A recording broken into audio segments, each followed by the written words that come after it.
Uy pitong kwal sinbang kanun na Haksan na tuy hual pi bangin Lungkam na nuy pi bangong no kun chiang Lamit dayin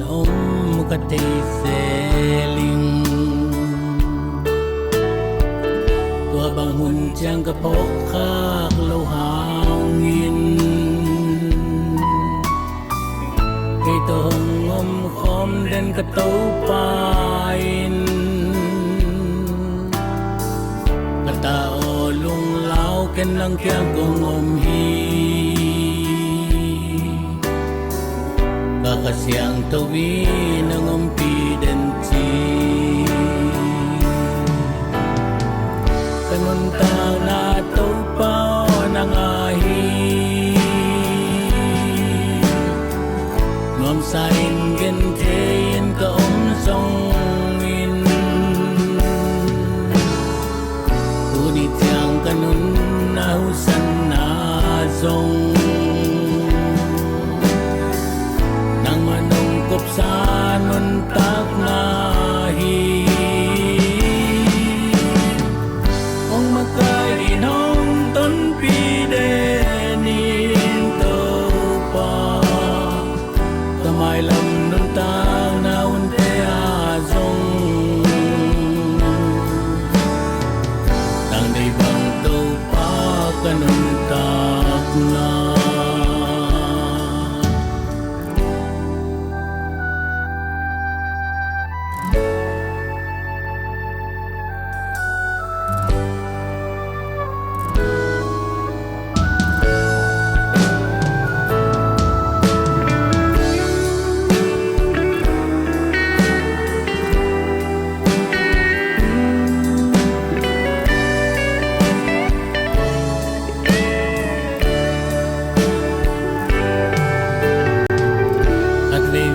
Chang đắm lâu dòng khá linh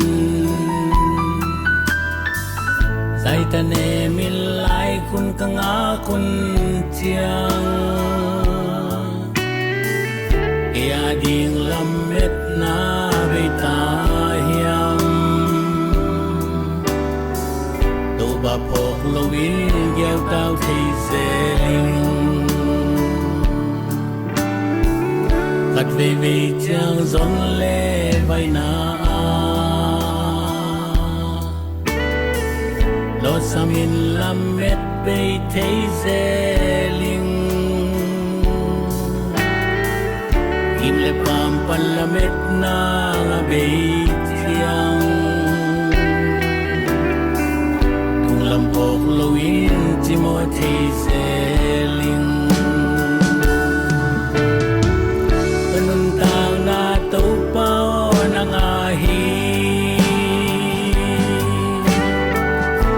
Sa